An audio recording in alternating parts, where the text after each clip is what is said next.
আপনারা সকলে অবগত আছেন 2024 5ই আগস্ট প্রধানমন্ত্রী বাংলাদেশের পদত্যাগ করার পর ছাত্র আন্দোলনের নামে যে হিন্দু নিধন যজ্ঞে তারা নেমেছে, মন্দিরের পর মন্দির লুণ্ঠন করেছে, ভেঙেছে, আগুন লাগিয়েছে। হিন্দুদের মায়েদের সম্মান বলে কিছু নাই। বাংলাদেশে 8টা জেলাতে ভয়ঙ্কর যে অত্যাচার চলছে, সেই হিন্দুদের সাপোর্টে আজকে আমাদের রানীগঞ্জে হিন্দু জাগরণ মঞ্চের তরফ থেকে একটা বিক্ষোভ মিছিল। আর যাতে আমাদের কণ্ঠস্বর বাংলাদেশে যেসব হিন্দুরা আছেন, এখন 7.2 মানে 1,47,00,000 হিন্দু, তার বুকে সাহস জাগে, আর তার জন্য আজকে আমাদের বিক্ষোভ সমাবেশ। এই ধরনের নির্মম অত্যাচার হলো, এটাকে কীভাবে দেখছেন?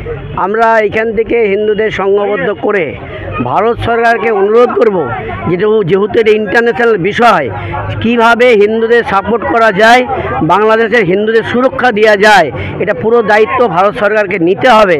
আর এই বিক্ষোভের মাধ্যমে আমরা ভারত সরকারকে অনুরোধ করব যাতে ওই দেশের হিন্দুরা সুরক্ষায় থাকে।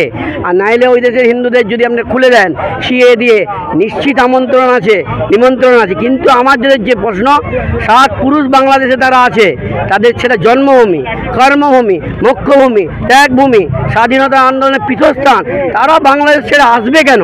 তাই তাদের সাপোর্ট করে বাংলাদেশেই রাখতে হবে এবং সম্মানের সহিত রাখতে হবে। সেই আন্দোলন করেই সেই ক্ষোভ আগুন আমরা সেটা জানাতে চাই।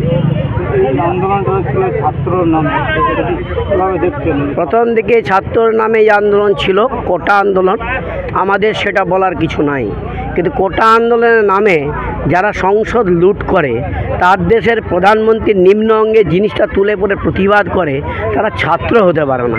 যারা 21,000 পুস্তক ভারতবর্ষ থেকে দেওয়া হয়েছিল, 21,000 বইকে আগুন লাগিয়ে দেয়, যারা রবীন্দ্রনাথ ঠাকুর উনি বিশ্বকবি, তার মূর্তিকে পদদলিত করে আর হিন্দুদের নিধন করে, হাজার হাজার হিন্দুদের হত্যা করছে, মন্দির ভাঙছে, এরা যাই হোক, এরা ছাত্র না, এরা সন্ত্রাসবাদী।